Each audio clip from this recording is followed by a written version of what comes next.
The Switch 2 has finally been fully announced. We got games, we got pricing, we got to see everything, all of the specs, and boy, has it caused a stir. So we decided to bring not everybody, but a lot of our group here to discuss this one. This is going to be a big one. We're excited to be here. And we want to hash through some of these details and give our own takes. So, welcome everyone. Let's start off with Nish Quick. What's up, buddy? Hey guys, it's me, Nish Quick Pops. Very happy to be back on Level Up Legacy. Thank you for having me back, guys. It was a very interesting showcase with a very interesting aftermath, and I'm excited to discuss with all you guys. Yeah, we got James here as well. What's up, buddy? Hey, how's it going, guys? Yeah, it's James here from the Review Thing. And yeah, no, the Switch. So, Nintendo isn't really my thing. So, it's very brave you guys brought me onto this podcast. But I'm very excited to talk about it. And it might be a good thing, it might be a bad thing. We'll see. It's going to be a bad thing, but we love you anyway. We also have Upper Nimbus here. What's up, Nimbus? How's it going? What's going on, guys? Up in Nimbus here. Yeah, doing pretty good. Daytime down here in Australia, so things are looking pretty good. Excited for the discussion, and thanks again for having me on. Yeah, man. I love that you just did your classic intro. Yeah, That was fun. perfect. Thank you for that. That's why we brought you here. Yeah, that's right. And we got Taylor. What's up, buddy? Welcome back. Yeah, good to be back. All I'm going to say is my first prediction was dead on, even though it was kind of a joke. But I'm excited to, talk about this event with everybody. It's going to be fun. Yeah, spoilers, buddy. But yeah, we'll get to some of our predictions and how we fared. And of course, the legendary Slam Zany. What's up, buddy? Oh, legendary. I appreciate that. Happy to be here. Super excited to talk about the Switch 2. Yeah, I'm hyped. So ready to get going, man. Yep. And I, of course, will reserve my feelings because you need to keep watching. Anyway, we're going to dive right into this one and get into our overall thoughts about the Direct. So, the Direct showed off the console, the specs. We started seeing crazy things like 4K. They said 60 to 120 FPS, and later on they were showing off Metroid Prime 4 at 1080p and 120 FPS, which is a little bit mind-boggling because I'm so used to Nintendo being like the underpowered console. We got like what 50 games announced, so let's just open it up. How are we feeling about the Direct, the initial announcement, and all of the games coming here at launch? I will first of all say I like the games that were shown. A lot of them were very good games, very exciting games. I will say though, if I had one complaint about the Direct, very personal kind of thing, is there are a lot of games that look good and I will play eventually, but there isn't like a big huge like adventure game or RPG that I'm like, oh, that makes me want to like get the Switch 2 like right now and play it immediately. So that was one thing that I was kind of sort of missing. I guess maybe like we'll get into the Dusk Bloods later, but that was like my big, oh my god, I need to get a Switch 2 for this. But other than that, I was hoping to see like that big huge RPG presence, like maybe a Monolith Soft new IP or something, but we'll get into that later. But that's my one slight upset about the presentation in general. Sure, because we're a bunch of RPG fans for the most Yeah. part here. Yeah, we are. Yeah, no, I hear you on that one. I was excited about Bravely Default. That was one coming out. Although I will say, and listen, I'm generally very positive about this too. I'm hyped. However, seeing that stupid game key sticker on the Bravely Default box, that was the thing that got me because I'm like, why are we doing this, guys? It's a 3DS game. Why are we It's making this a yeah, game key? and Come on now. it's like 10 gigs, right? Is it? I think so. It's very, very small. So Square Enix is Honestly, just that's kind of bigger than I lazy. would have expected. Yeah, Yeah, this is they're a just Square problem. it's yeah, because Cyberpunk, which I'm like very impressed that we're getting Cyberpunk on the Switch 2. I think that was on my bingo card actually, but they're putting all 64 gigs on the cartridge, which is commendable and awesome. And I even think Daemon X Machina, that game which was shown at the Direct, that's gonna be all on the cartridge. So I just I'm a little scared about that. I really hope third parties kind of go the extra mile and do that. Because Yeah. Nintendo will. Nintendo most definitely, most likely, hopefully, 90% of the time will, but it's all up to the third parties. Yeah. James, I'm afraid to ask you your thoughts, but what do you think, buddy? So I went into this calling it the Wii U Switch 2. Purely Mm. because of how Nintendo tends to be with their lineups. Um, I mean, you know exactly what I'm referring to, but I will say, there were quite a lot of good things that were shown in that showcase. There was a lot of things that I wasn't expecting. For starters, like Nish has already said, you know, the fact that it actually looks kind of decent. They've actually used some hardware that looks like it can put out some real power, which I think is long overdue. So I like the way they've gone with this, and they haven't just kind of like blurred the lines like they did with the Wii to the Wii U or anything like that. You could see that it's its own thing. There's enough difference in there that, you know, your mums, your dads, your whoever's going to go into the store and go, oh, that's new. That's not something to do with what kind of came before, even though it is very well integrated, which I liked. There were quite a few games shown that I'm quite keen to check out. It's more my little lad that's like super hyped for this thing. I'm not gonna lie to you. Like all the way through the thing, he was just like gasping and awing. Oh my god, I can't wait to play this. There was a few things that were shown that my wife was really into as well.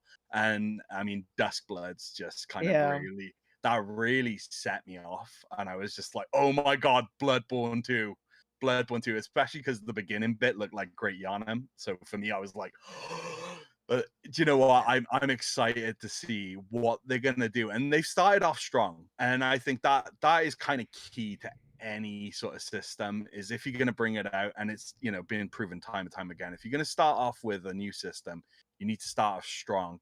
And one other thing that Nintendo has always kind of not been known for is their third party support. And if they have, it's been like a bit of a different sort of game. They've kind of adapted games. I'm thinking more like GBA and sort of older systems. Sure, yeah.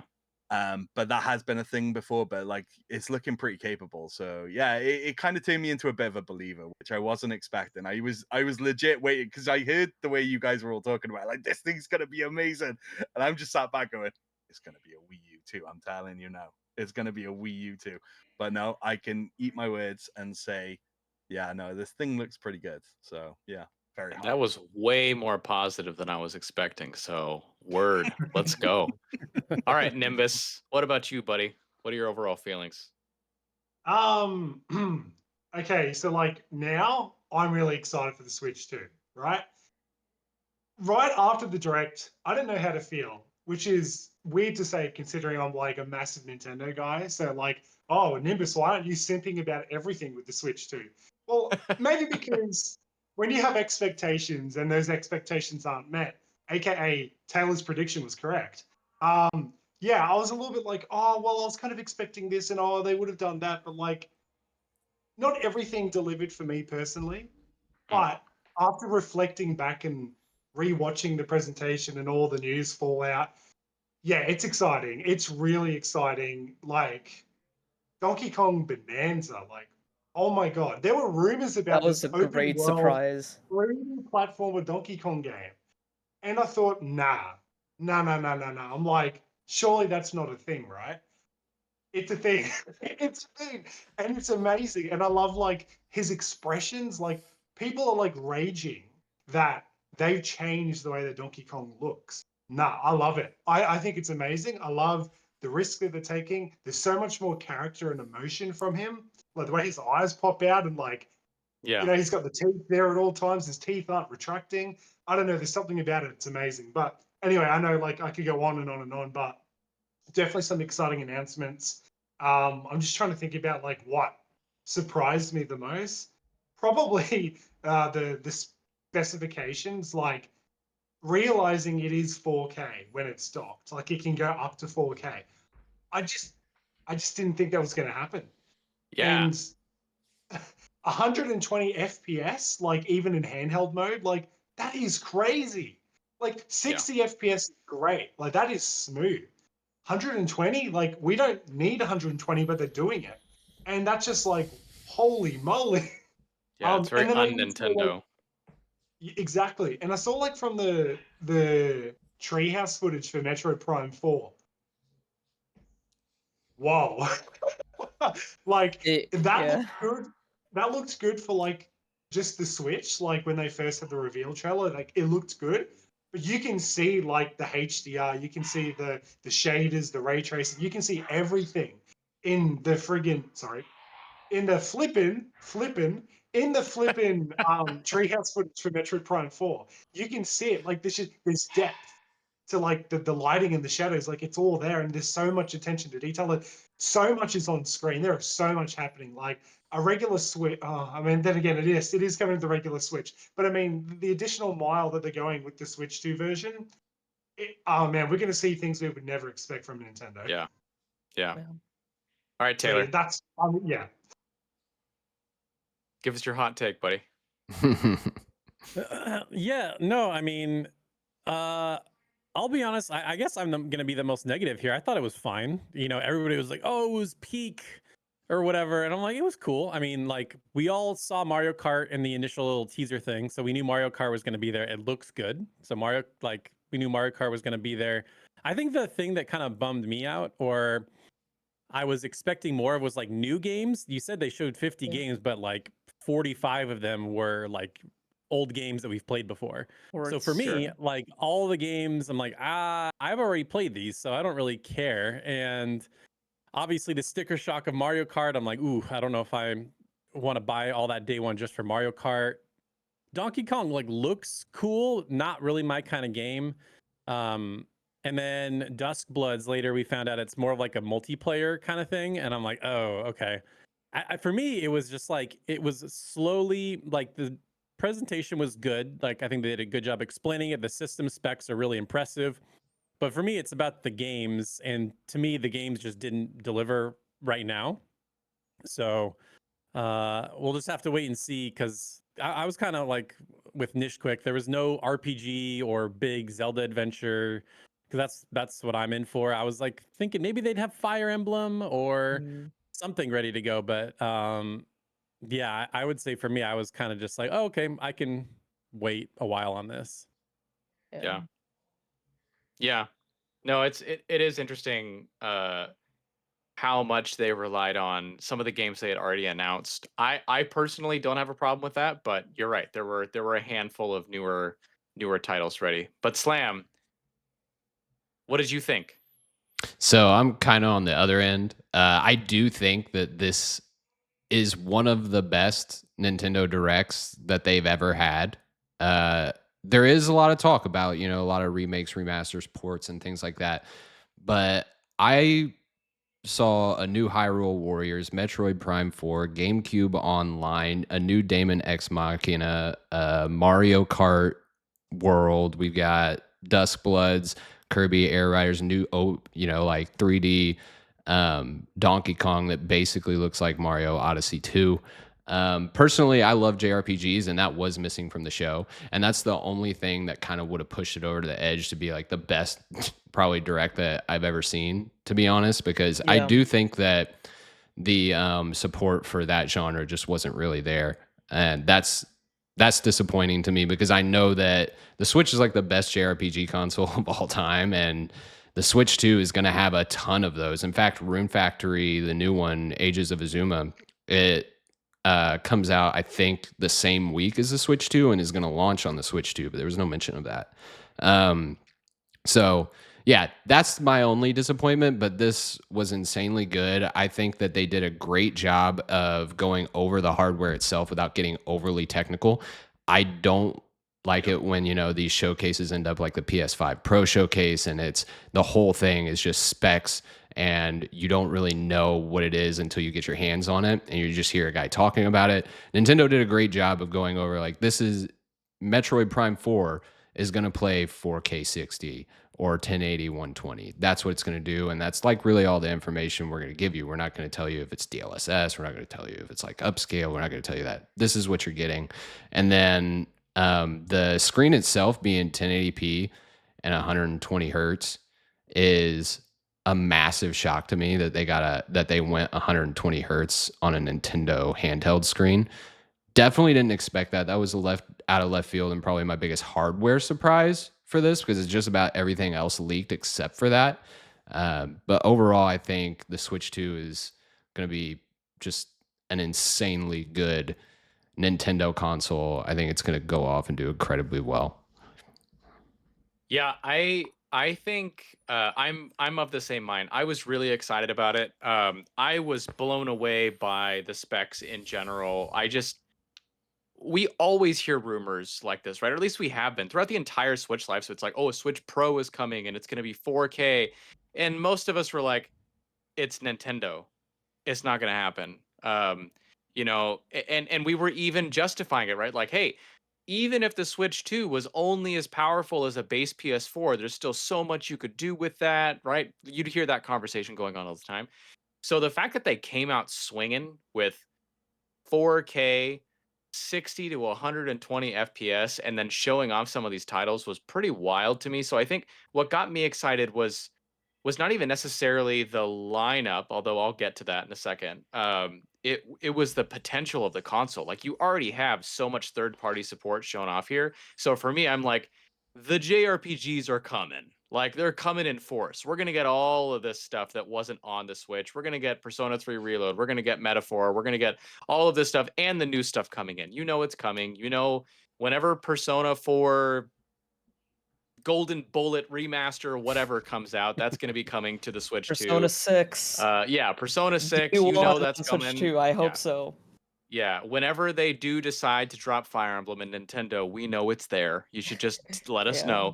know. That's going to be coming out here soon. The future Xeno games as well. Yeah, exactly, right? Yeah. So I'm so that excited for really those. got me hyped up, just seeing like what could happen. Because for me, the thing about Nintendo that gets me excited is uh their ability to produce just far surpasses anything we've seen from Sony or Microsoft. Like, I don't want to sit here and be a Nintendo fanboy, but I'm like, if you're gonna have a one of the three companies with a 4K console on the market that's actually going to deliver on games, it's going to be Nintendo. Like, they're going to Yeah. figure it out. The fact that they're achieving this with, upscaling techniques and all of this stuff, meaning they don't have to develop to brute force some of that stuff. We're going to see a lot coming out of Nintendo, and that's what has me most excited about this. And The You know lineup- what's interesting to kind of think about? Like a massive modern game that came out in 2020, Cyberpunk 2077, is running natively on the Switch 2. So if you think about a game like that that's capable to run natively on the Switch 2, think about what the next 3D Zelda is going to look like post Tears of the Kingdom. Then think about like a Xenoblade 4, and my headcanon is Xenoblade X2. I still think it's happening. And if it happens, like, imagine like a Monolith Xeno game with like space travel and everything. Oh my dude, god. dream big, buddy. It's I going to be love it. exciting. It's gonna make Bethesda like quiver. Like, think about how like basic Starfield was. Imagine a Xeno game with space travel rivaling something like that. They were like, oh, Nintendo can do that. What? No. I mean, The Yeah, Witcher so did run on the Switch, so I mean, Yeah. I mean, But like the jump, I Well, haven't played either no. Witcher or Cyberpunk, but the jump from Witcher to Cyberpunk is pretty substantial. Yeah, Yeah. and the fact that it looks good, it runs Yeah. well, right?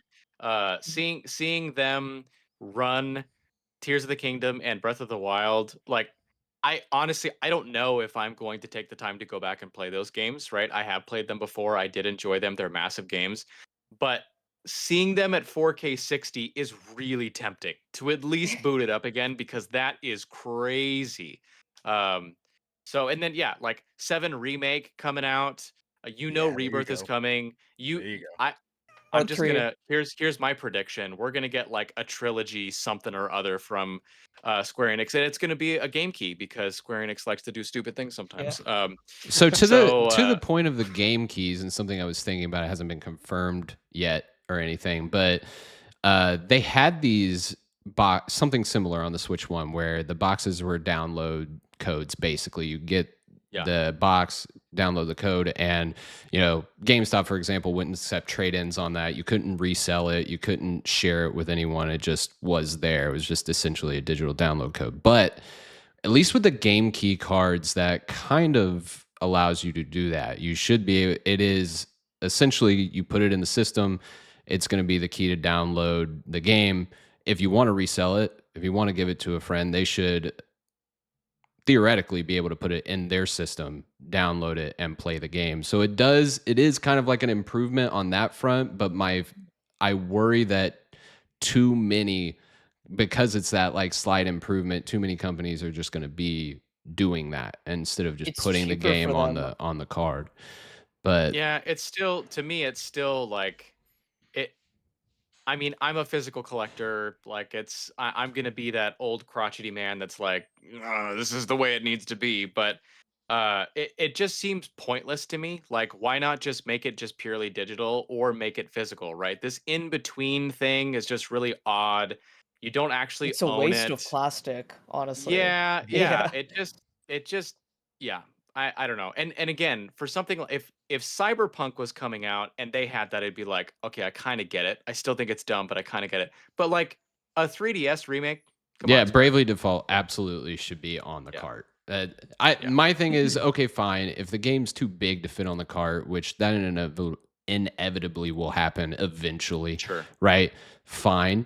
You know what I mean? But if the whole game fits on the cart, I don't understand why you don't just put it on the cart, right? Yeah. So yeah, I'm with you, but Yeah.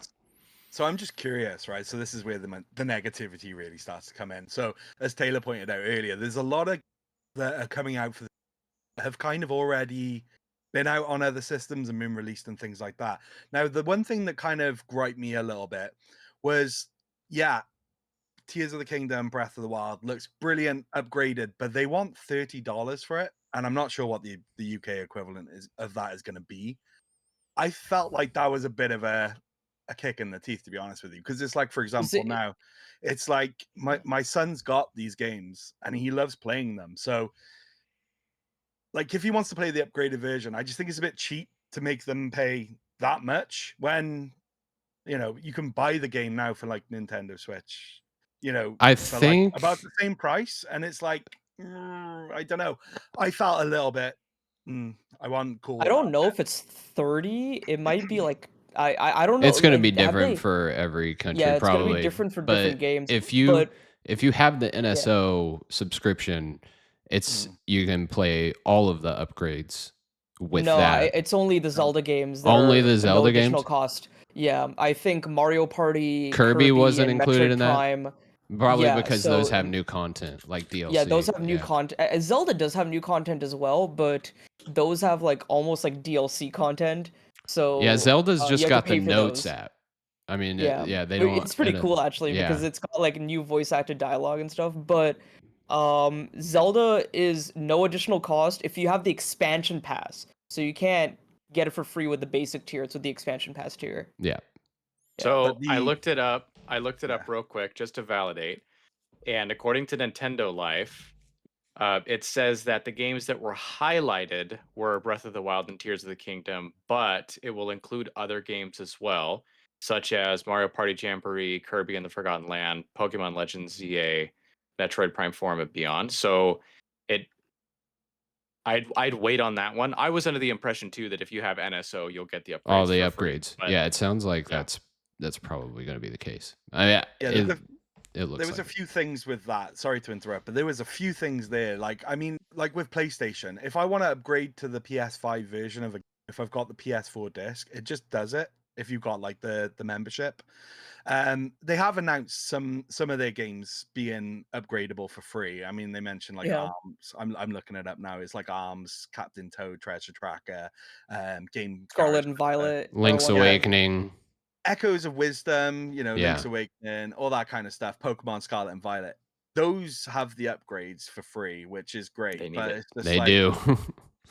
yeah, and that's the thing. Like, again, those are well deserved as well because some of those run like Really terrible poorly, on the original. Yeah. But for such huge games, I mean, I get it. It's a money making thing, and Nintendo's probably thinking, yeah, cash grab. There was the demo as well. They had the demo thing, but you have to pay for that as well. And I was like, Oh, the That one welcome was a tour. surprise. I'm like, what? This is Oh. basically the system manual, Yeah. essentially, which was That one was a really cool. surprise. I was like, hey, this is a really It's like cool. the Astro's Playroom. that's what I which was going to ca- point out. Yeah. Yeah, and even if it's like, I think it's like $10. Even if it's $10, that's too, let's like, why? Why? I mean, I'm not Nintendo? gonna Why? buy it unless it Yeah. has Yeah. some game in it.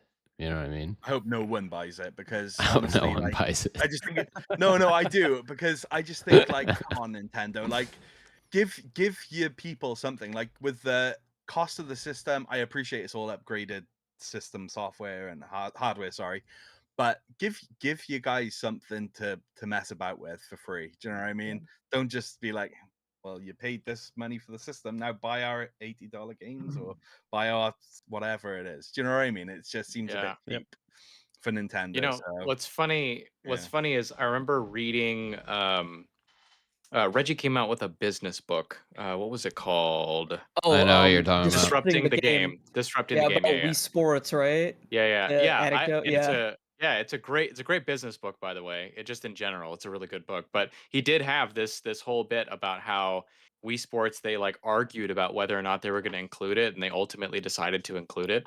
And this kind of felt like it was one of those things as well, where they probably had that conversation and for whatever reason landed on not including it.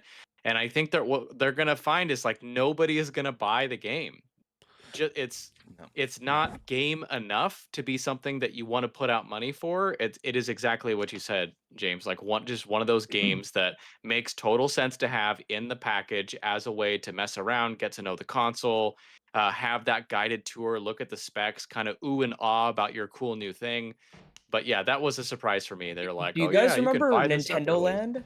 Nintendo Yeah. Land was packed in, but Nintendo Land felt like a game that you would be okay buying individually. It wasn't This- packed in. yeah. It was you had to buy a kind of like the Mario Kart bundle. It was a full game. Oh they yeah, sold it you had separately. to buy the black Wii U, right? Yeah, you had to buy Yeah. the upgraded one with better storage and the Yeah. pack-in game. It was like an extra Yeah. 50 or $100 or something. Yeah, that's the version I got for Christmas that year. But I remember like Nintendo Land is like a substantial game, whereas this is like Oh, it was just great. kind of like a tech demo. But my idea is like what Brandon was saying. This is not a game you would want to like individually buy, whereas in Nintendo Land you'd kind of feel okay buying that because it has more content. It's like an actual game. Maybe more it's just game me, in but it, that yeah. game didn't even look fun. Like I was looking at it, like it's fun to kind of like No. mess around with because it's like let's No. open up the Joy-Con. Here's what it can do. I'm like, all right, but like the actual game part, I'm like, this just doesn't even look fun. Like Yeah. whereas Astrobot is like an actual game, like you're running around and jumping and doing stuff. Like It was so cool. I don't yeah. know. Yeah. I was just going to say, sorry, I know there's a lot of people talking. There's two things that I want to talk about. So with like the whole tech demo thing, so what's the name of that game? What is the name of it? The one that they're trying to sell on Welcome Switch? What's Tour. it even called? Welcome Tour. Welcome to it. Okay. So like, do you I think didn't that even they're remember. trying to go? Do you think that they're trying to go for that approach of selling it individually because 1-2 Switch sold moderately, like for the Nintendo Switch? Like, didn't that sell like 5 million units or something, or even more? But it was like an actual game though. And the 1-2 Yeah. Switch, Yeah. it didn't, I don't know. This seems like it is designed as like a interactive manual, like an interactive like Yeah. digital book that comes with your console and tells you everything it does. That 1-2 Switch was like a party game, right? This is not that. This is Okay. like, you know, you're walking around and like, oh, this is what the Joy-Con looks like. Let me touch the magnets and stuff like that. You know, like so. it really looks like it's If it was packed in as an interactive manual digital thing, that's awesome. That would be totally cool. And that would be like this extra thing that I think that I would be really high on. But I'm not going to buy that. I'm not really interested in doing that. Yeah.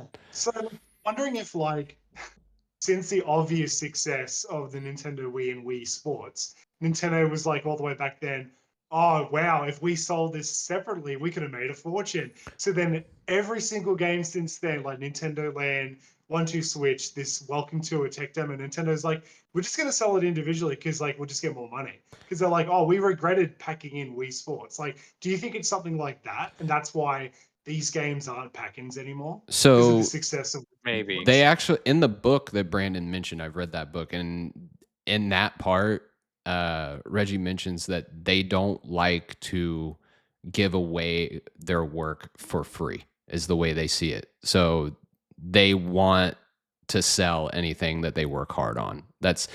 They did have like this huge back and forth and fight over Wii Sports. And the only reason they agreed to pack it in was because it was such a new concept, the motion controls and stuff like that. They felt like if they didn't pack in a game with it, it would affect the initial impression of the system, because there's going to be a bunch of people that don't have it and may not, understand how like the Wiimotes function and stuff like that. So eventually they settled on packing it in, but I don't think we're going to really see pack-ins from Nintendo unless it's like, I mean, they should have put at least Welcome Tour in that Mario Kart bundle that costs extra money or whatever. You know what I mean? But the Switch concept is already a known quantity, Yeah. so they're not trying to, like, it's a cool thing, but they're not trying to really teach you how to use the console. Like, we all know how to use the Switch. yeah.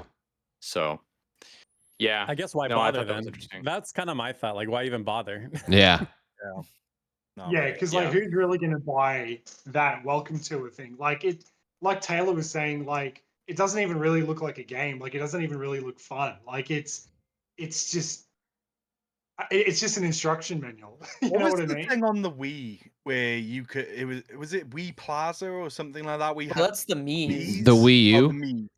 Yeah. Oh well, I don't know, one of the Wii consoles. Like they're both the same thing, right?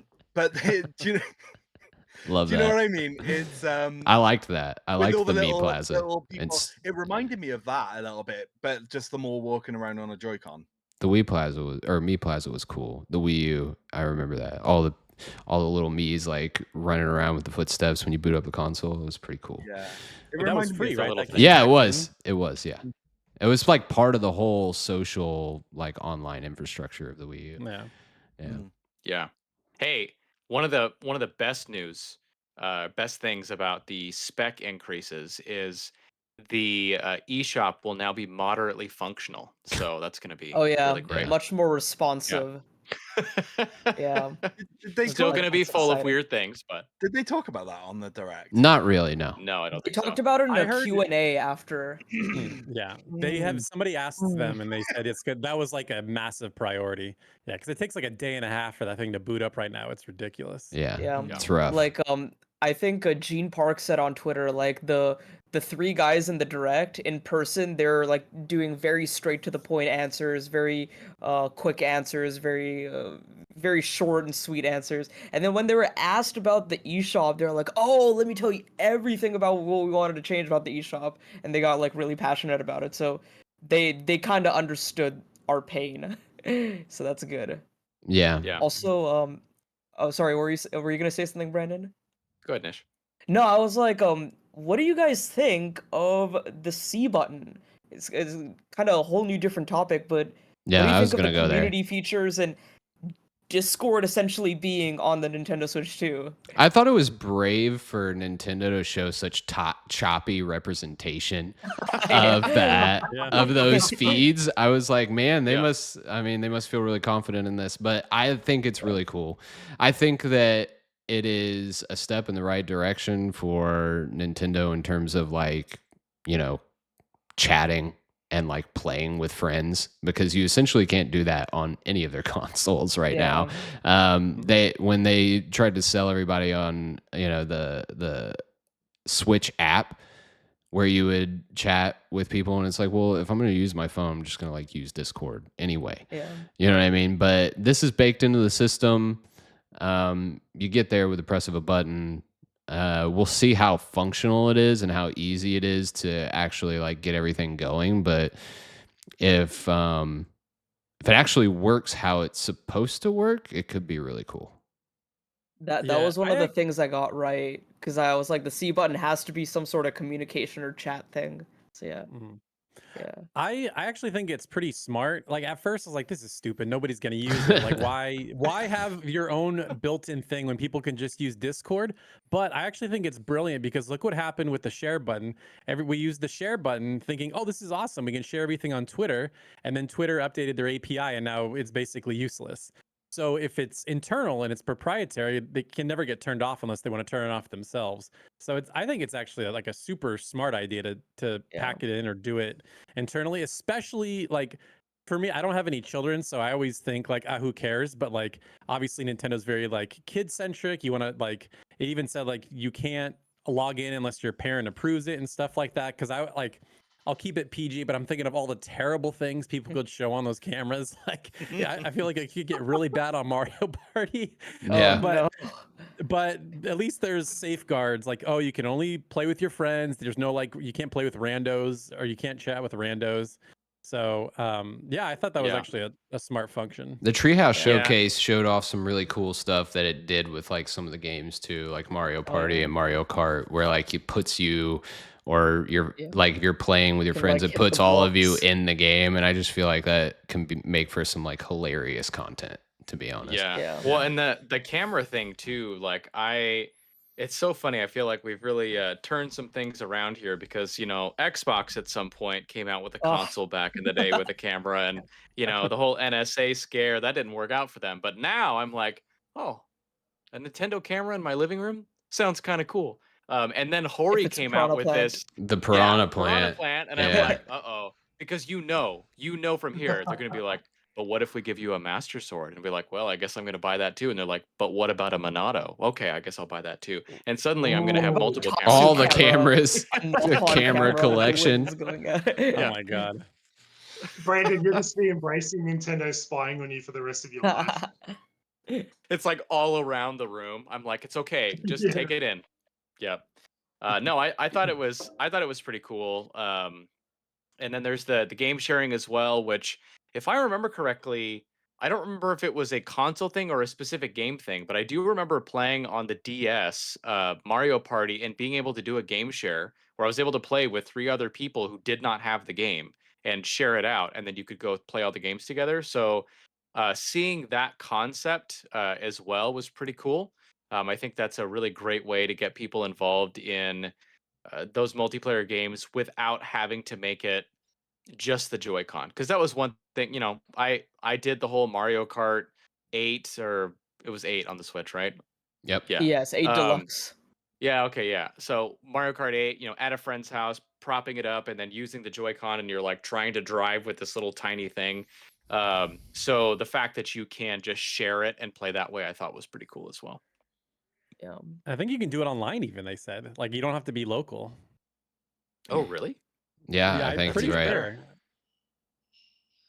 And Yeah, then a quick thing about the I camera don't too is remember. you can use a third-party camera. You don't have to buy the Yeah. Nintendo one, which is like, I can't believe That's they let that happen. nice. Yeah. Yeah, And the whole Nintendo's very particular about that. Like, you can't use a third-party dock, you can't use a third-party charger. So the fact that they're allowing you to use a third-party camera is very nice. Yeah, That's really cool. I like them. They have this microphone in there too that is apparently able to pick you up from like super far away and isolate your voice. Yeah, They, it's like, got noise suppression and all yeah, that stuff that's too, so wild. that's That'll be pretty good. interesting to see how that goes. Yep. I was just thinking, for all of us here, our YouTube output is going to go out the door because we're just going to be hanging out playing Switch games, right? Yeah. Mm-hmm. Yeah. We'll be screen sharing to each other at 10 FPS.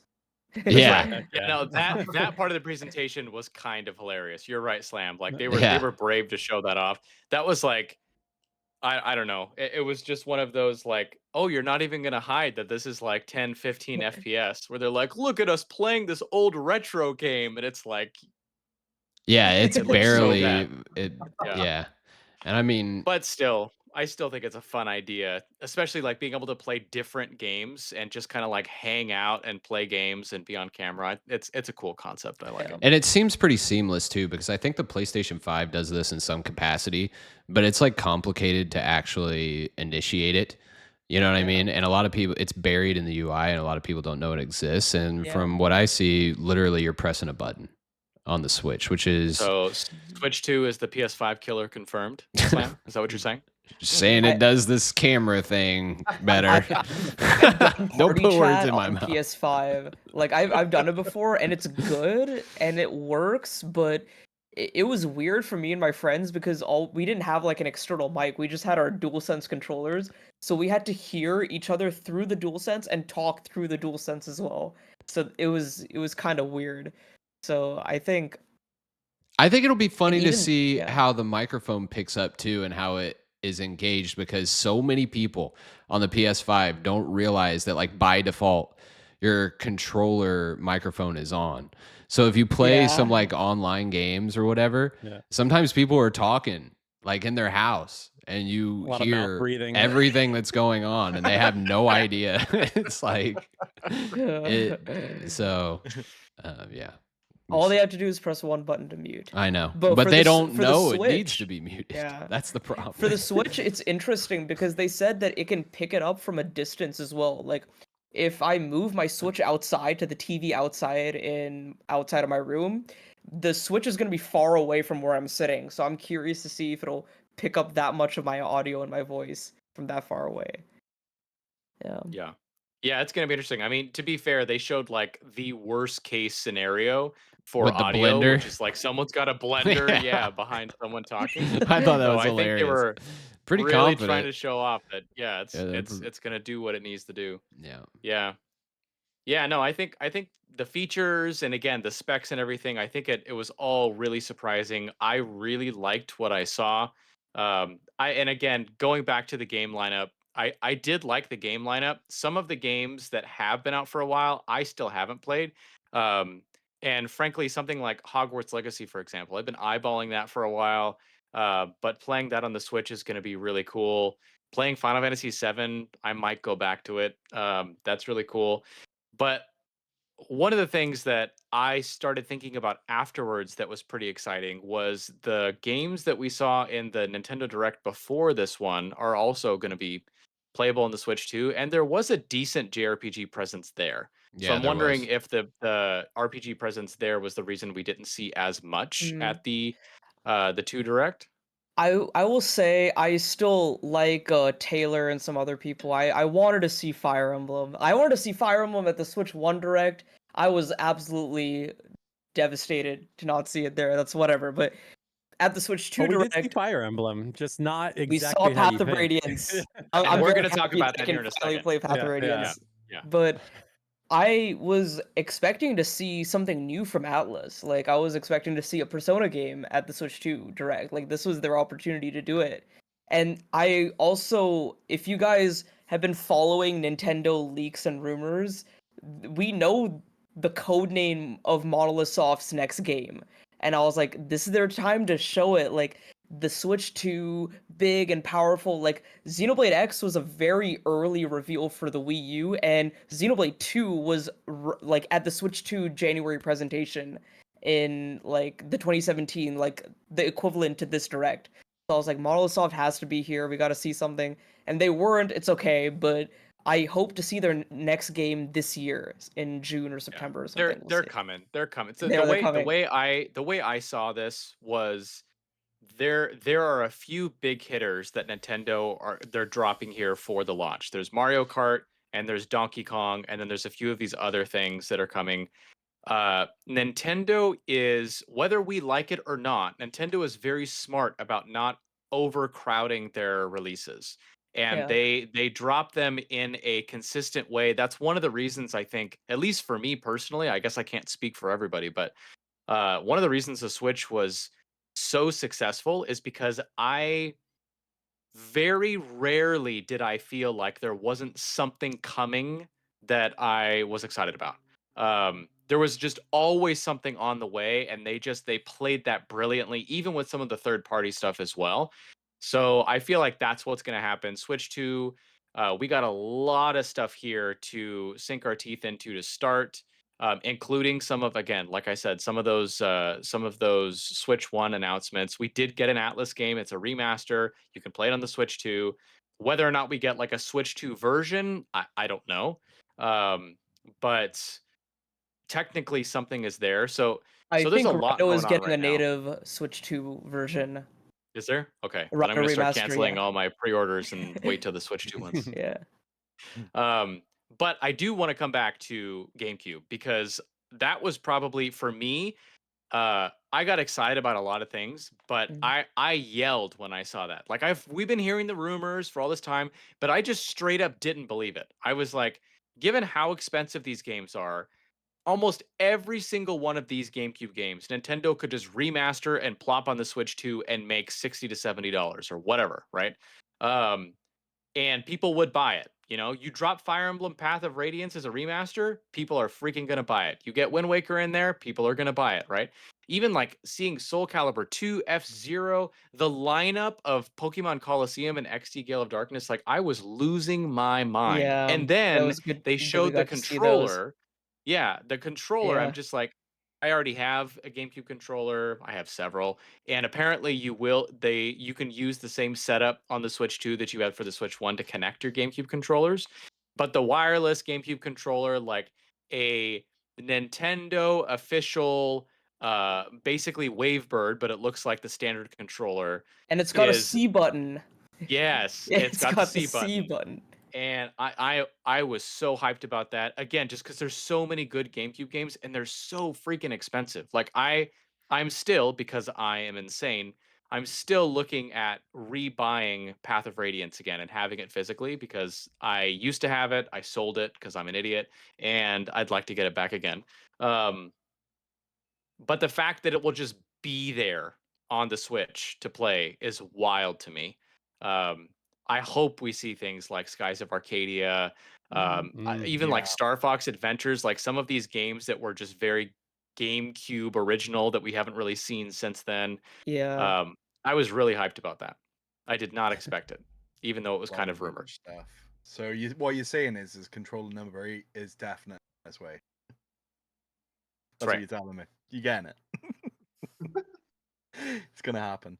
No, Yep. Yeah, Brendan, sorry, I agree with you, man. Like GameCube reveal was amazing. Like when I saw XD Gale of Darkness and Pokemon Coliseum, just like you, I kind of just like lost it because I'm like, those are like some of the best Pokemon RPGs ever made. Like I love the GameCube RPGs, and I've been thinking, oh, imagine if they did like an HD remaster double pack of XD Gale of Darkness and Coliseum and brought it over to the Switch and Switch 2 like physically. But I mean, I doubt it's going to happen considering they're going to have them in the And GameCube I online. still want that. Let's be clear. Yeah. Yeah. And but like what I'm wondering though is because they're like, yeah, like first game we're showing you is Wind Waker, and I'm like, does that mean that they're just not wanting to give us Wind Waker HD and Twilight Princess HD? Because they would still have those game files. Like, I'm sure they've thought about it, bringing that over physically.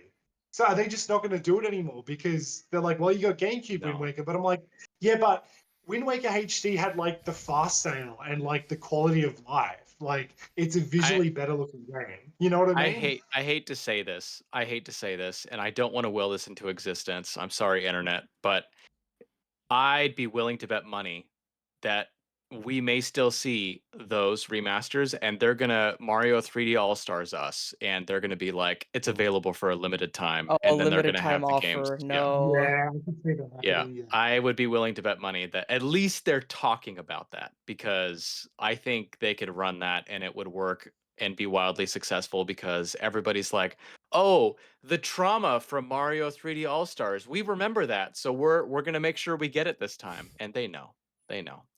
So, Yep. but I do think one thing that went under the radar for this one, for the GameCube announcement, was the fact that they said everything was HD and upscaled.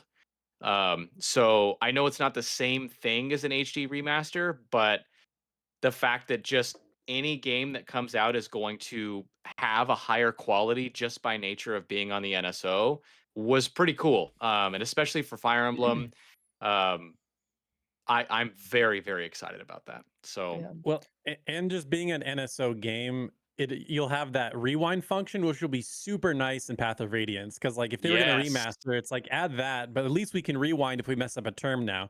So it's almost like just as good. And people were joking. It's like, well, now I don't have to pay $500 for Path of Radiance. I'm like, well, kind of. Yeah. You gotta buy the system and then pay for the online. You're kind of still paying $500, but regardless, I'm glad it's there. Like of all the games on GameCube, because they've remade Paper Mario, and stuff like that. So I'm glad that they are self-aware enough to have that be one of the first games to show. Yeah. Yeah, and I think that's why I didn't expect it, because they already have brought back some of those GameCube games. And there's been the rumor of the Zelda games and things like that. So it's interesting. I'm curious now if they're just going to continue this path, and I kind of hope they do. Like DS is going to be weird. We may get there. There's been rumors about it. I would be interested to see if they pulled that off. But getting some of the Wii games, like with the Joy-Con, you could make that work. I'd still want Fire Emblem Radiant Dawn, so I'm gonna be rooting for that one. But we'll wait till the rumor mill starts up about the Wii coming to the NSO next, because they gotta start Yeah. with GameCube. So gotta start somewhere. But Can we I was talk excited about this a one. little bit about the mouse controls? And I can admit that I was a little wrong, because I spent a lot of time telling Brandon over there that I thought it was going to be something that nobody would use, and it was just like this pointless thing, right? But This is gonna be my tweet for announcing this episode. Slam was wrong. we I I saw a lot of the preview footage and like the treehouse stuff, and a lot of people playing Metroid with the mouse controls, and it's seamless. So you put the controller on its side on the table, it automatically switches to mouse controls, and all the buttons on the Joy-Con while you're using it as a mouse are functional. So you can use one controller as like, with a joystick to move, Yeah.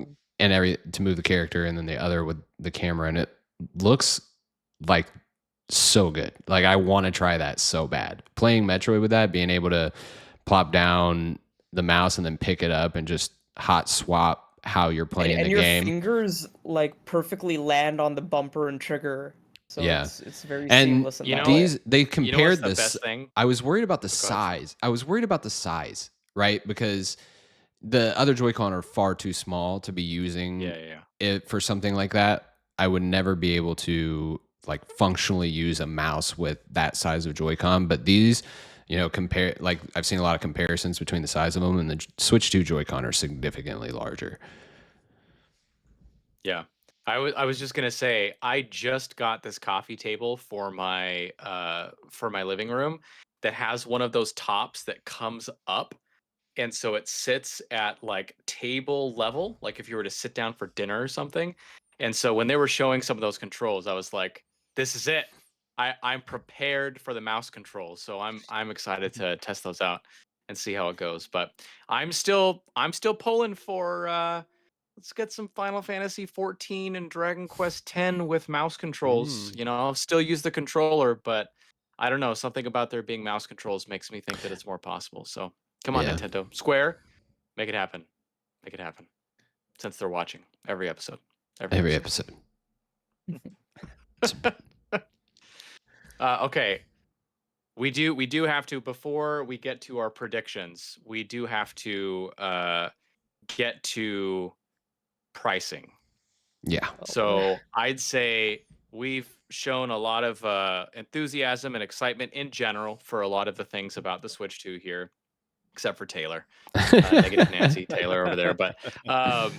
But the pricing was probably the biggest shock to everyone. And then there was someone tell me where this came from, but there was all kinds of posts about $90 games.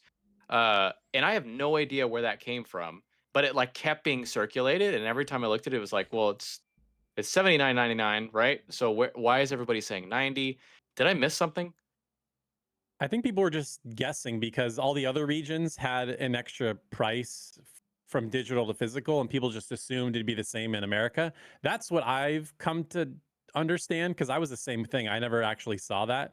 I think people were just guessing, because even like on Best Buy, like if you go Okay. on Best Buy, it was 80 for Mario Kart or whatever. So yeah, I don't know where that came from either. I Okay, think, so just classic internet making stuff up and I pretending think like it's true. Insider Gaming and Forbes said that games could go upwards of $90, and they were speculating. I read the article, and they were kind of speculating about it, and people took that as fact.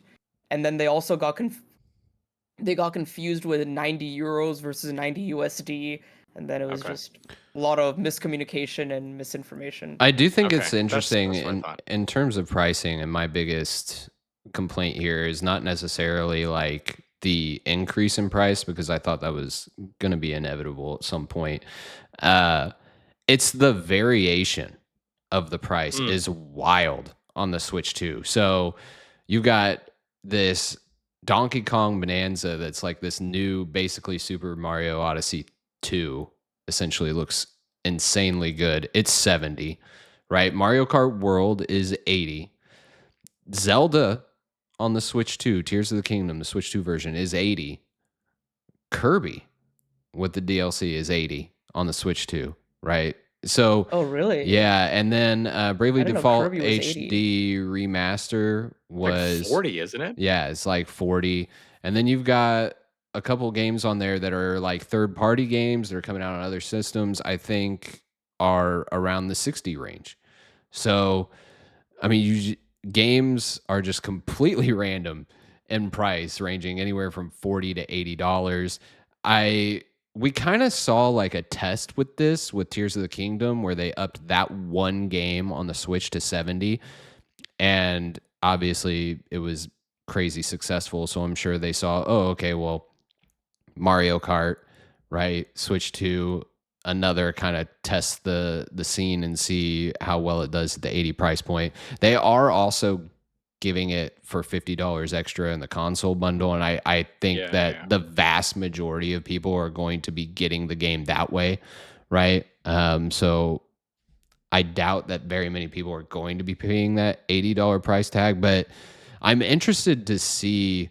You know, we obviously knew that Tears of the Kingdom warranted that extra $10 price bump because it was just this massive game, like the most crazy thing Nintendo's probably ever made. So the $10, you know, you look at it and you're like, oh, a $10 price increase. Okay, fine. But looking at, you know, Mario Kart World or, you know, some of the other games that they're going to price at the 80 price point, I'm just interested to see what makes it 80 versus Donkey Kong Bonanza being 70. You know what I mean? And why is there such this wide margin in pricing? You know what I mean? Yeah. Yeah, I think it's interesting because I've been hearing people really freak out about the Switch 2 versions of like the existing games. And for me, I don't know, maybe I'm not surprised. I'm not justifying, like, I don't want to pay more money. So I don't think anybody who is having this conversation is like, I want to give Nintendo $90. Like, that's not a thing. Um, so that being said, I looked at those and it didn't really surprise me. It didn't make sense. Like Kirby's got DLC, Yep. and everybody's like, "Oh, I played this before." It's like, okay, well, this is not necessarily for you. Like, if you have NSO, you have an upgrade path, and if you want to play it again on the Switch 2, you can. This is for somebody who's never played the game before. It's like all in one. It's got the Switch updates, and it's got a price point that reflects that. Same thing with Zelda, right? Zelda, you have the Switch 2 version. I, again, being the person that I am absolutely going to be getting those games because I want it. I want the cartridge. I want the Switch 2 upgrades on cartridge. But again, it wasn't surprising for me because again, they already sold those games to the Switch base and have an upgrade path that you can either pay for or do NSO for. So if you're someone who has not played Breath of the Wild or not played Tears before, you're getting the game with all of the enhancements. It's basically like an HD remaster of an already full price game, and it's going to be a little bit more expensive. The thing that surprised me the most, I think, was Mario Kart versus Donkey Kong, because in my mind, if I was Nintendo and I decided that I wanted to sell games for $80 for whatever reason, um, it seems like those two games are both the kind of quality you would sort of put them in the same category. So the fact that they're not makes it very confusing about what to expect about upcoming games, right? Some of the other stuff, you have third parties. Third parties are probably setting those prices. Bravely Defaults, you know, look, guys, Square Enix, are you listening? Put it on a cartridge and I'll give you $10 more. Just do it. Just do it. Okay.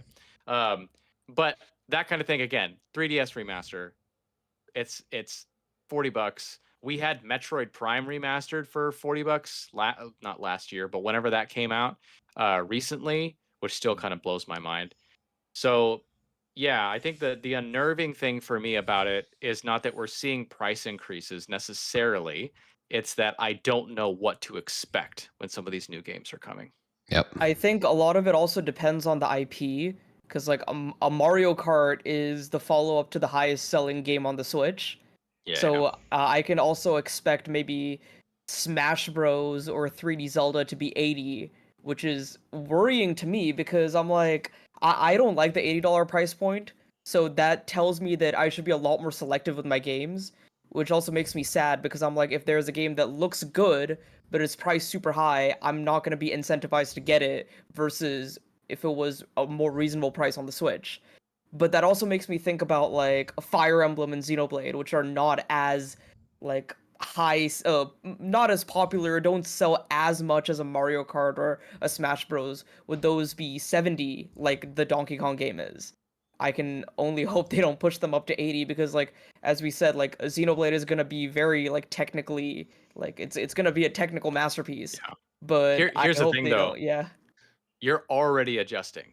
Like in this conversation, days after the direct, you're already adjusting to, oh, wouldn't it be nice if Fire Emblem was 70 Yeah. or I mean, Xenoblade was I 70 was just okay with because they 70. introduced 80?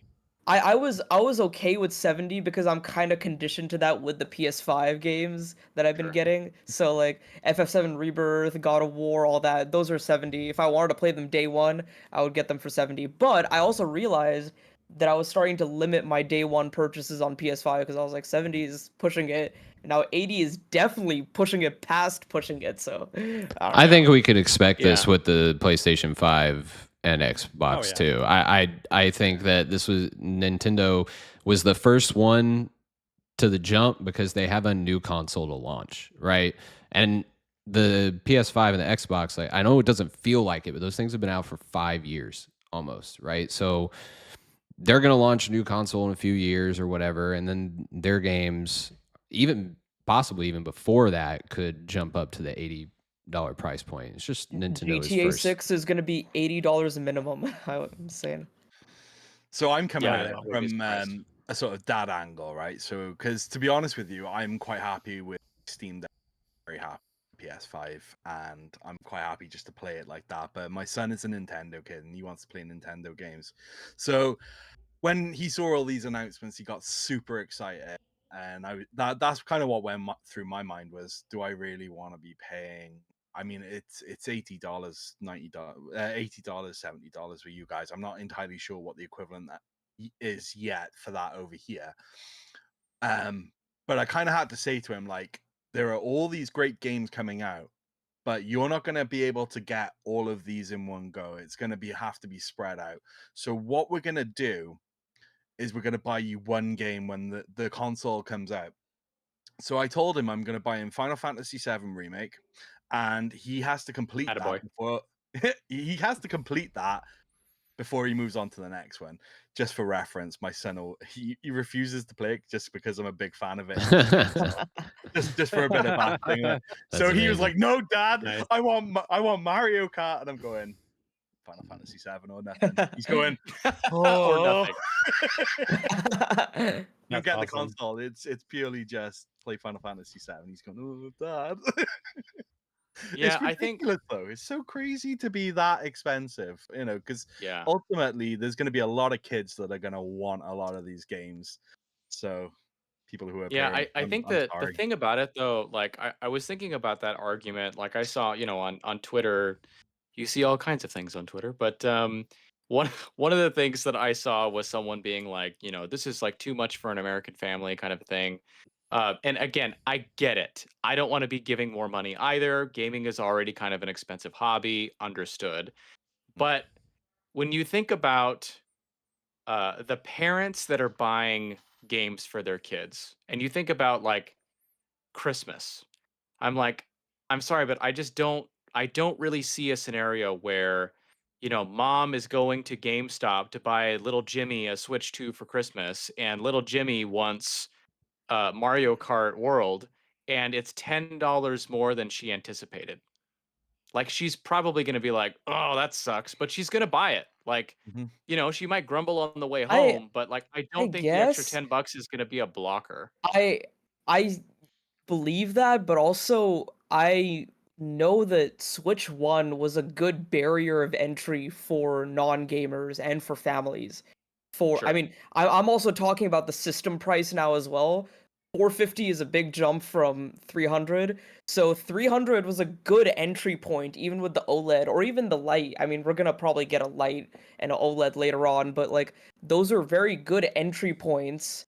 And then beyond that, the games being like $60 or like $50 or $40, it was just more easy to stomach for like families and for newer gamers or casual gamers, I guess.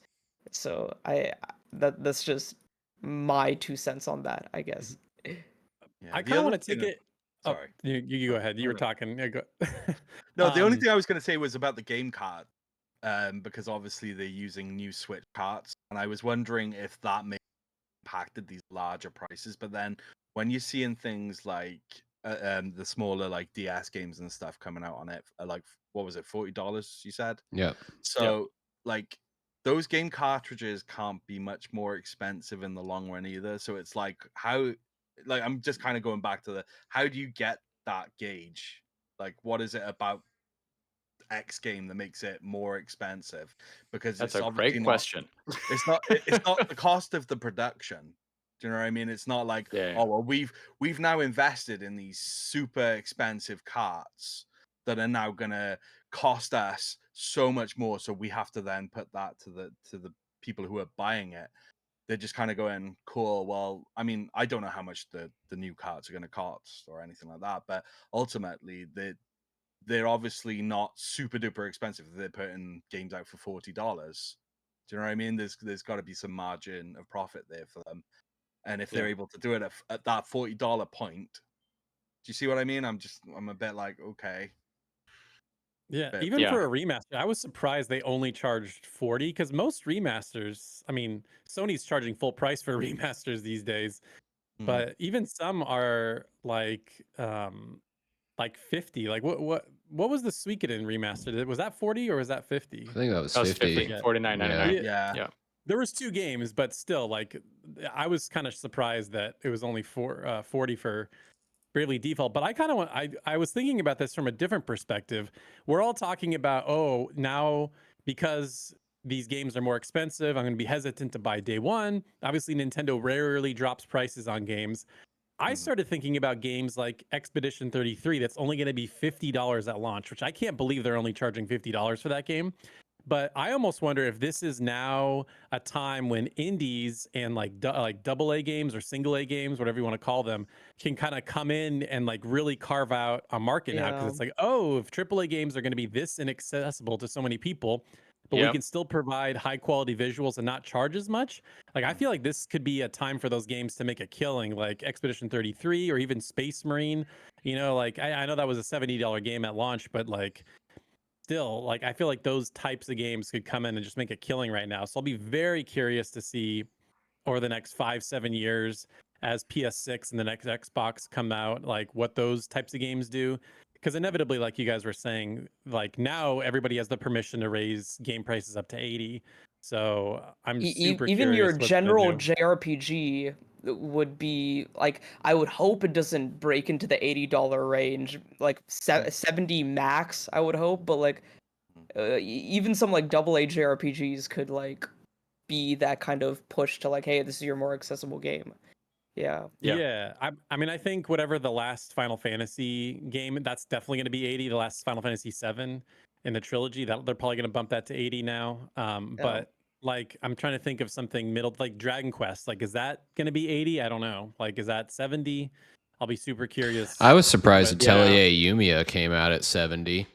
yeah, Yeah. So I mean, like usually, I don't know. It's more and more games are hitting that $70 price tag. I felt like there weren't that many at the beginning of the PS5 and Xbox life cycle. It was just like the really heavy hitters, first party games, stuff like that were hitting that $70 price point. But I am seeing a lot more of them hit the $70 price point. And you mentioned the game cards and cost of production of the hardware side of it. And I think it's just games are more expensive to make right now.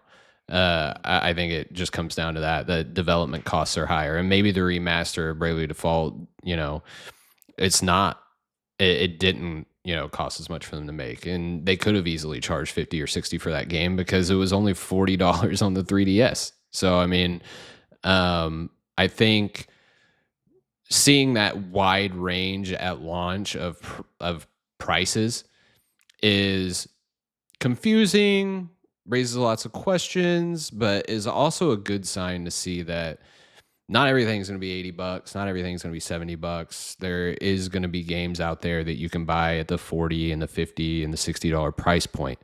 Those games are going to be out there and available to you, but things like Mario Kart, things like Zelda, things like a 3D Mario or something like that, those are probably going to hit that $80 price point.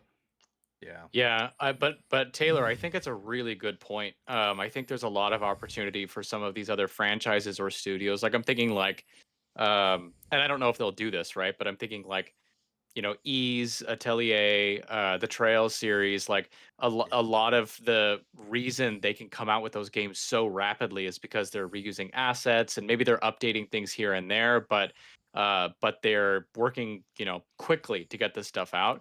And if you have a series of those kinds of games that is a more reasonable price, $60 in that range or something, maybe a little higher if it's like a much higher quality production, you may see way more sales because now you have people being like, I don't want to pay 80 for whatever this thing is, but I want to play an RPG and that one's only 60 and that feels more reasonable, right? So maybe I'll just snag that instead. Yep. Yeah.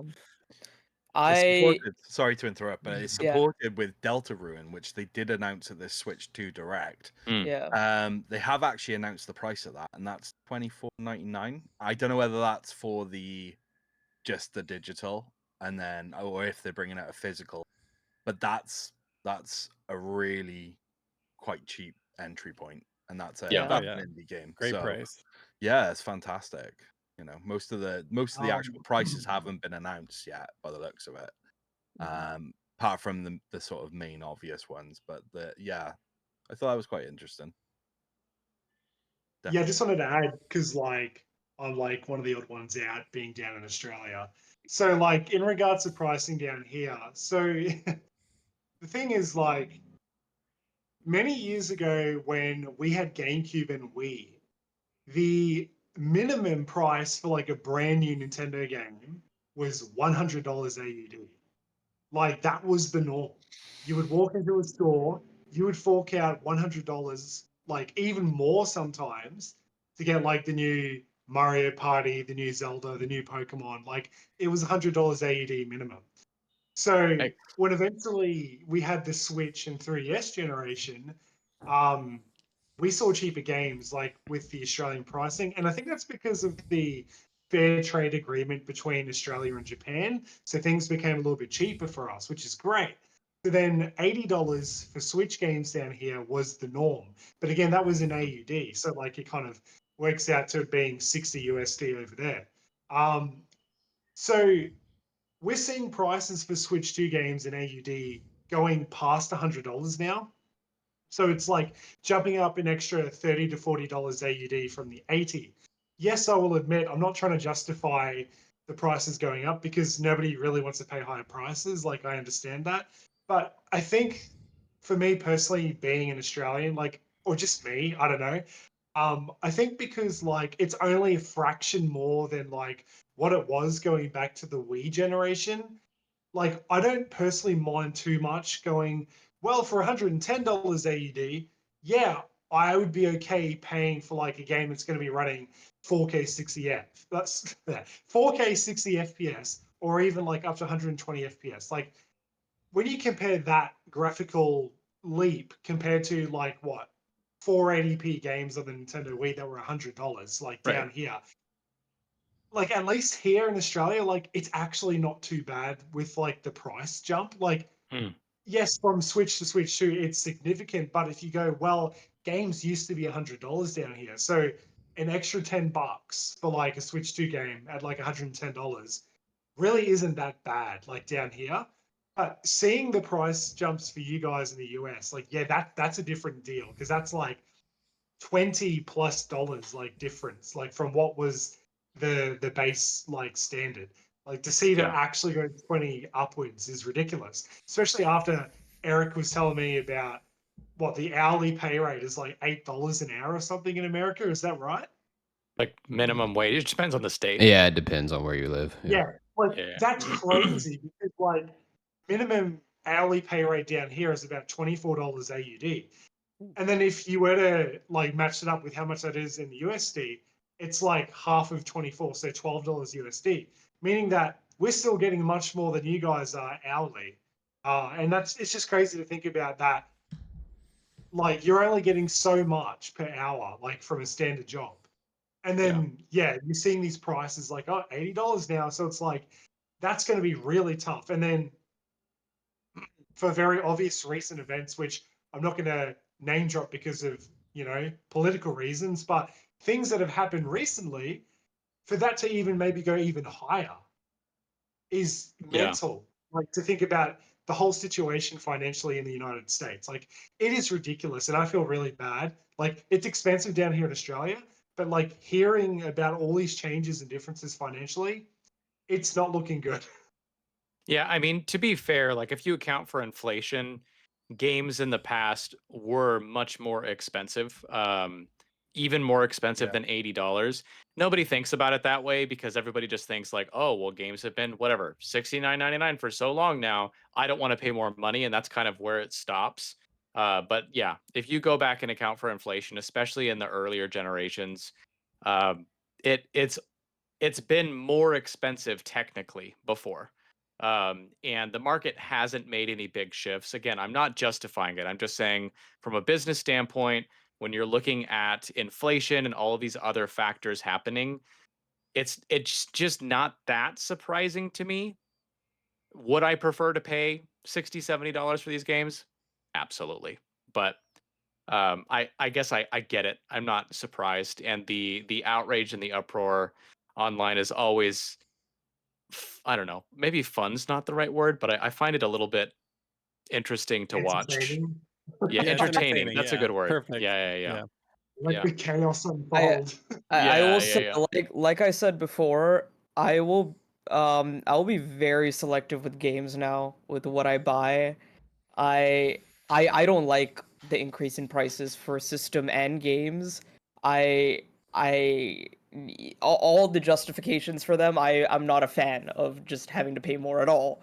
So if a game mildly interests me, I'm unfortunately probably just gonna have to like not buy it, and that sucks. That I'm probably only gonna buy a console just for Zelda, Fire Emblem, and Xenoblade, and Metroid, and maybe some other JRPGs because like my Switch library is pretty huge, and I got like things that I didn't imagine getting. I got games that were not like games that I would have normally gotten. But now if they're priced too high, I'm just I don't know. It's just not Yeah, something but I mean, that like, is not let's be within my. real. How many of your Switch library games came from sales? A lot of them did, but I did buy a lot of first party games that I didn't think I Sure. would end up getting. Yeah. And I don't think I'm going to do that anymore. Like I will think twice about like Mario's going to be good, but I am much more of a Fire Emblem, Xenoblade, and Zelda fan than I am a Mario fan. So if I Sure. can wait it out, I will probably wait it out a very long time. Sure. And that like I wouldn't have expected to say that about a Mario game. But Yeah. here we are. If it's gonna be $80, I like even Mario Kart. I saw the footage, I saw the gameplay. I was like, wow, this looks good. But then I saw the price point, and then I started to like, I was like, I have a backlog of Yeah. RPGs. I have PS1 games that I want to play. I can seriously wait it out. Like Yeah. I mean, I think that's the thing. That's the thing for me. I'm like, if it means I'm buying, one, two, three, five less games during the generation, fine. Like that's not I don't need to pay Nintendo money for these games, right? It's something that I want to enjoy. If it makes me be more selective, great. And the reality is, like, I have a massive Switch library. This is only a fraction of it. Out in my living room, I have an entire bookshelf of Switch games. So Yeah. I have a lot, but for me, a lot of those games, number one, haven't been touched yet because my backlog is absolutely Yeah. insane. But number two, I got a lot of them on sale because they were all like a lot of them were games that I was moderately interested in, did not want to pay full price for, and then suddenly during some sale, Black Friday, whatever, they're $39.99, $29.99, $19.99, and then I'm like, okay, I'm gonna pick up a few of these, right? The same thing's gonna happen on the Switch too. Like I would even venture a guess and say, given the response to the price increases, Nintendo might be a little bit more amenable to sales than they were on the Switch with first party titles. We'll see. Like time will tell. But I would be really surprised if we never saw Mario Kart drop under $80. Like They already started I getting a lot better about sales. I mean, yeah. they have periods of time where like the Zeldas and Marios are like $20 or $30 off. So Yeah. So Yeah. I feel I get the sticker shock. I get it, but I think at the end of the day, uh, you know, we're probably going to be seeing ways to get these games that are Yeah. reasonable. We are ready for it. And if I'm hyped enough for a game that I'll pay $80 out the gate, great. But Yeah. otherwise, waiting for it just kind of makes sense. And James, a lot of my European friends are saying that there's a lot of good European resellers which sell games at a lot cheaper price, so you Yep. can take advantage of those. I gotta be fair. That tends to be how I never buy Oh, yeah. day one, and I never buy them directly from buy them most stores, a bit like Best Buy and all that kind of stuff. Do you use OLX? Do you have that around you? I do not. I use CEX. If Oh, that's I've heard familiar. of that. My friend That's from Portugal uses OLX. oh, there you go. Okay. Yeah. So over here, no, we use CEX. Yeah. They do really good prices on secondhand Switch games, PlayStation games, and all that kind of stuff. Yeah. So 9 times out of 10, I wait till people trade them in and come up a little Nice. bit cheaper in that respect. That's just how I like to do it. But Cool. yeah, it is a decent enough, payoff to wait. So I'll probably do that rather than wait for sales or whatever. Just wait till it gets traded in. I So can't wait kinda for the new Xenoblade though. If a new Xenoblade comes out, that's day zero. I'm shocked.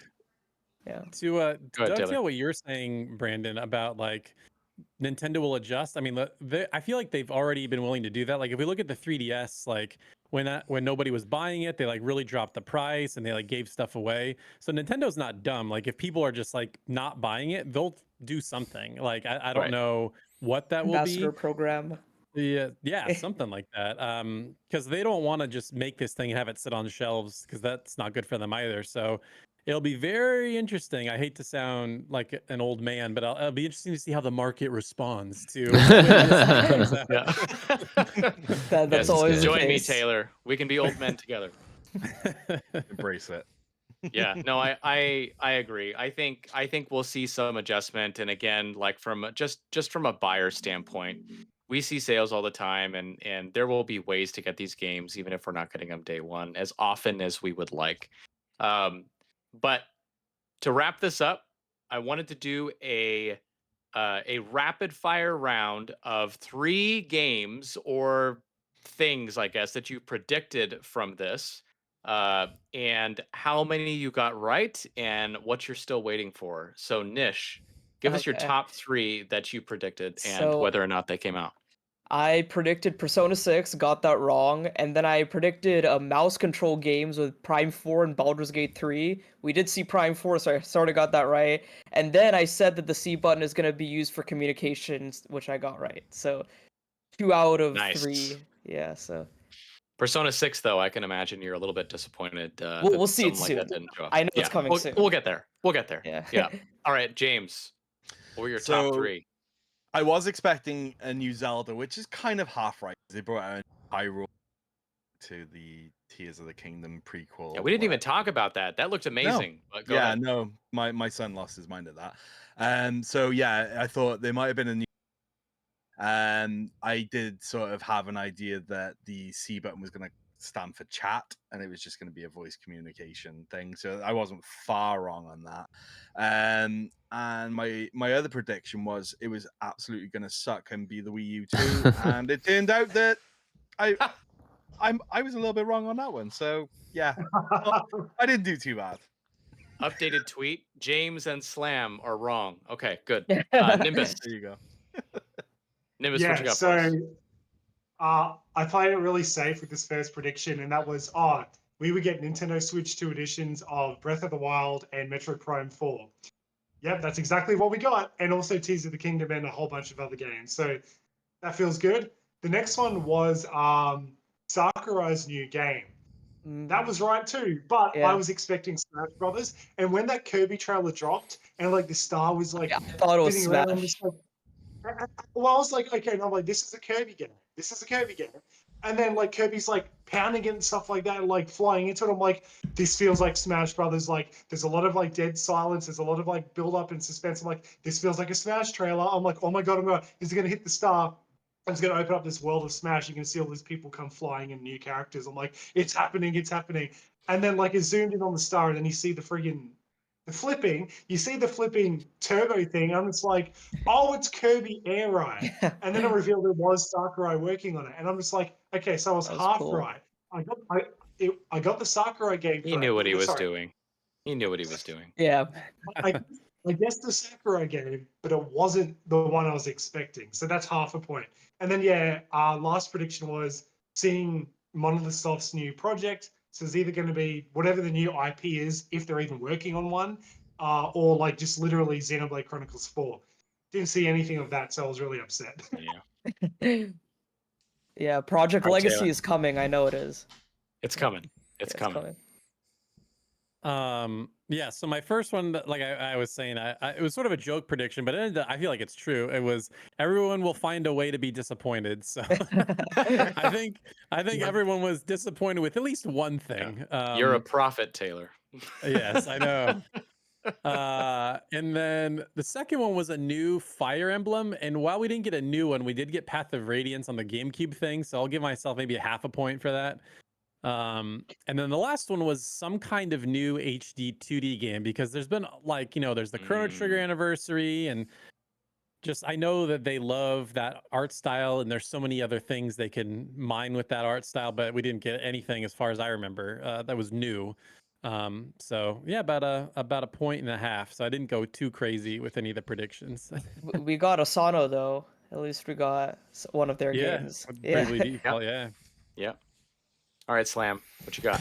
All right, so I had Persona 4 Remake, and I got that wrong.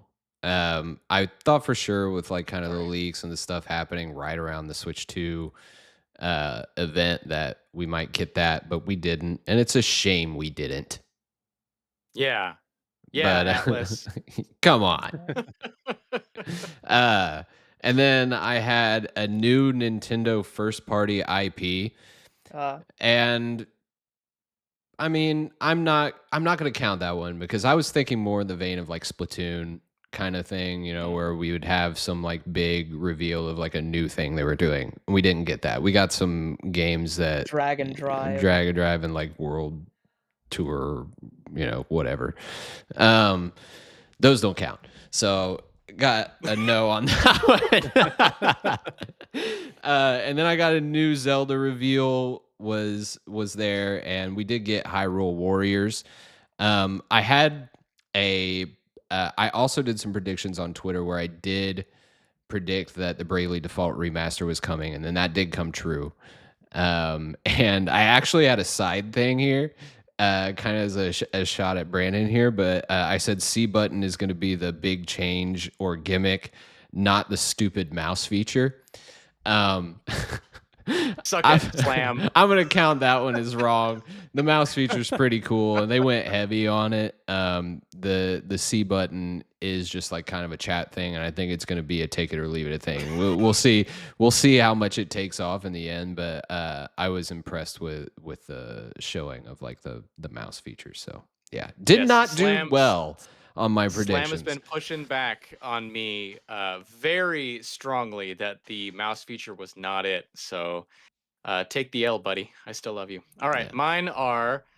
I did Final Fantasy IX remake, and I will admit I am one of those people that for a split second, when the Bravely Default trailer started, I went, and then I realized that wasn't Garnet, and we were getting something else. So that did happen to me. For all those of you, Taylor, who don't understand why people are reacting that way.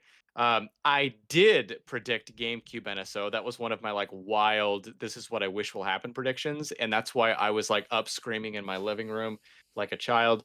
So I'm really glad that one came out. And then I also predicted the Fire Emblem 4 remake, and we did not get that one. So, but I'd be willing to bet within the year we're going to see something Fire Emblem 4 Fire Emblem. remake, and maybe even Final Fantasy 9 remake, or even that Tactics remaster remake, whatever that's going to be. So, Yeah. who got the most points? Did anybody count?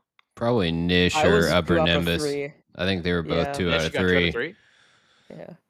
And Taylor, Nimbus as well. How what was much do you yours? get? 2 out of 3. I was like 1.5. Oh, Okay. All I right. mean, I could do 2 out of 3, but I'm going to say 1.5 out of 3 because I didn't guess the game correctly. Okay. All right. Nish is the winner. Congrats, Nish. Yes. You get nothing but Even our though we didn't applause. get Baldur's Gate 3, I said Prime 4 and Baldur's Gate, but I wanted to see mouse controls with like legitimate use, and that's what we saw with a first person shooter. And I'm excited to see how, like, I am one of the weird people who plays turn-based RPGs with a mouse and keyboard because I like to like scroll through the menu and pick the command with my mouse. Like I did that with Nice. Metaphor and Persona 3 and a bit of Dragon Quest 11 when I played that. And I want to see if I can, like, if Final Fantasy 9 comes on this, I want to see if I can do that mouse controls That'd be interesting. for a turn-based Yeah. game. We'll have to, whenever we do another direct conversation or something, maybe we'll do this again where we do predictions and then we'll call Yeah. out the winner or something. Maybe one day if I win, I can thank my mom in a glorious speech. All right. So that's going to wrap it up for this video. Thank you, everybody, for being here. This was a lot of fun. Nish, where can everybody find you? Yeah, I'm Nish Quick Pops from the channel Nish Quick Pops. You can find me on YouTube, Blue Sky, Twitter. I'm not as active on social media as much anymore, but I do a lot of stuff on YouTube. I got some long form video essay reviews and analysis in the works, but I focus on the Xenoblade Chronicles series, but I also do a lot of other JRPGs and Nintendo stuff. So if you guys like that, check me out. Yep, Nish is great. Check him out. James, where can everybody find you? You can find me on YouTube at DReviewTing, and we also share quite a bit on Instagram and with Twitter as well. Yeah, it's just me and my buddy Graham. We just share the things we like to mess about with and mod and game stuff. So if you're into that, come check it out. Yep, awesome stuff over there. Nimbus, where can everybody find you? You can find me on the channel as Upper Nimbus as one word. Do not split it up or else you get shoes as the video search results. So I say that every time. It's got to be clarified.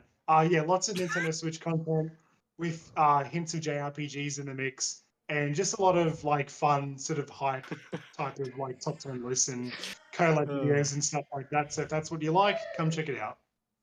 Thanks, Big Willie. All right, Taylor, where can everybody find you? Yeah, on YouTube, it's the Gaming Shelf. Mostly like lists and reviews like the latest games. I'm on Twitter, but not mega active. But my Twitter handle is Taylor's Shelf on there. It's not the Gaming Shelf. So if you like following people on Twitter, that's where you can find me there. Awesome. Slam, where can everybody find you?